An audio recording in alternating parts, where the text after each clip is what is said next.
Hello, abnormal family. Got another encounter for you. This one here is also going to be a little different than what we normally hear. This one here is pretty interesting. I think you're going to really like this one. I've never heard one quite like it. I've never heard anything do what this gentleman says happened in this encounter. And I think you're going to really enjoy this one. I think we're going to get a lot of comments on this one because I think that y'all are going to have a lot to say about this one. I know it sure did. It brought a lot of things that made me really say. Um, Also, don't forget this Saturday at 1 p.m. there will be a daytime live.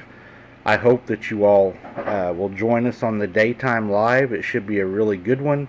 And a lot of y'all have requested to see that area in the daytime. So we always do what you guys want. And we're going to have a daytime live. Walk down there and explore and kind of show you all around so you know what it looks like in the daytime. And let's go ahead and get into this encounter. I had an encounter that you wouldn't believe. If it didn't happen to me, I wouldn't believe it either. I can tell you for sure that dogmen have to be part human, Mike.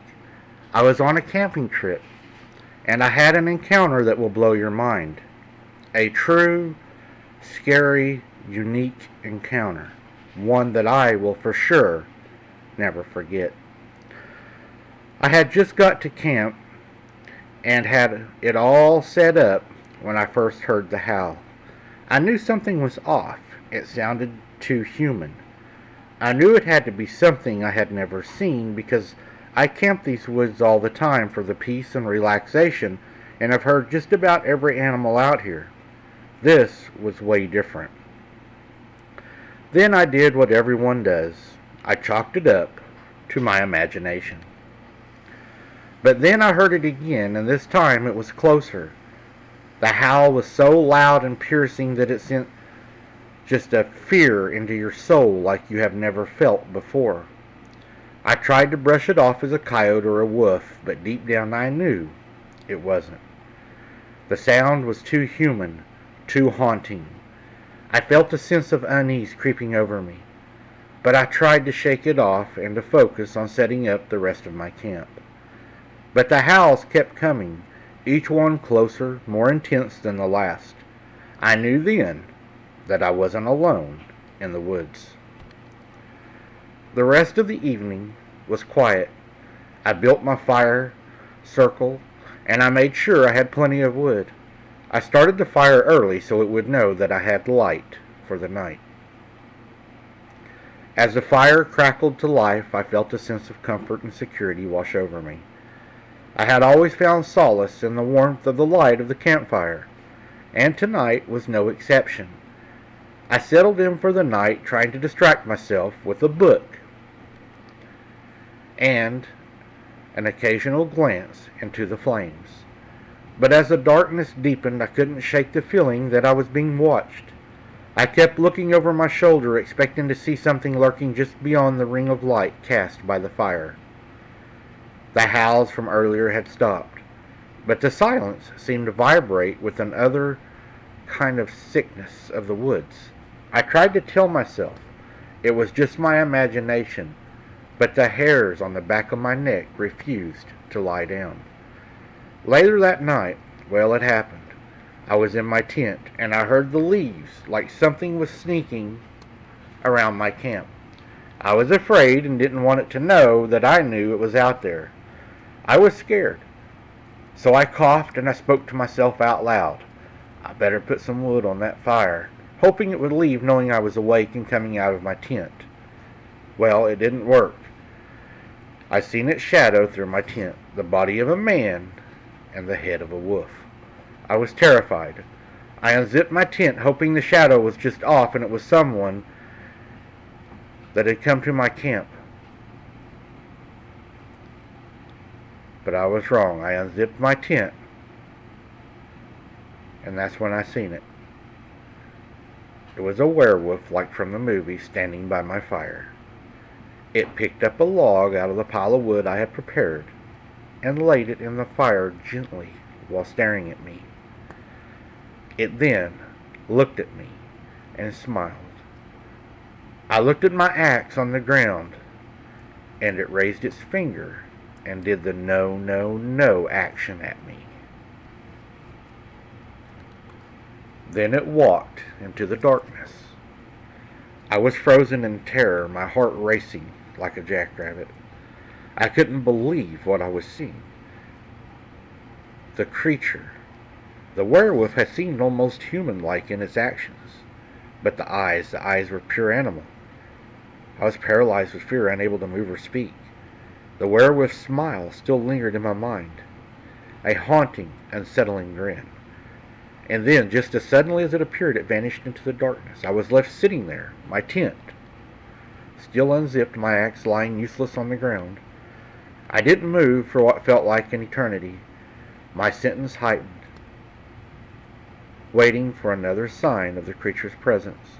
But there was nothing, just the crackling of the fire and the distant hooting of an owl. I finally worked up the courage to zip my tent shut and tried to calm my racing thoughts. What had just happened? What the hell was that? And what did it want? The questions swirled in my mind like a vortex, refusing to let me sleep. I got sick and I vomited in my tent. I was terrified. The damn thing has human intelligence, and it wanted me to know it. The beast was from hell, I have no doubt. It smelled just like dog shit. And he was so evil-looking, I hope no one ever sees what I did that night. I was shaking uncontrollably, my body just wrecked with the sobs and my stomach turning with fear. The smell of the creature lingered in my nostrils, the pungent and sick scent that made my stomach turn.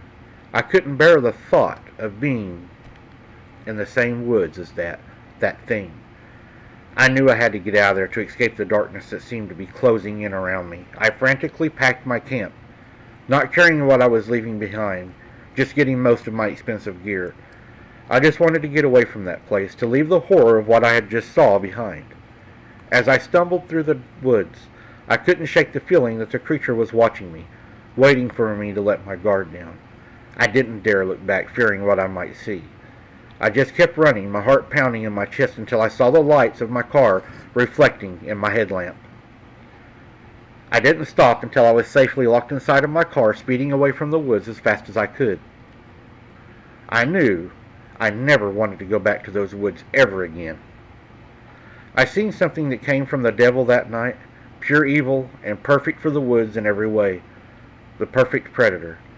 I have been out on medications because of what I've seen. They made me lie and say that it was a wolf so that they could let me out. Mike, damn it.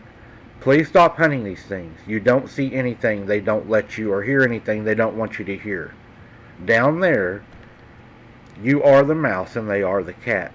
Please consider what I am saying. Thank you, Tim. There you have it, guys. It sounds like it did have human intelligence. Putting a log in the fire, that's pretty creepy. It's like it did want him to know that it was there. And did you notice he heard a hoot owl?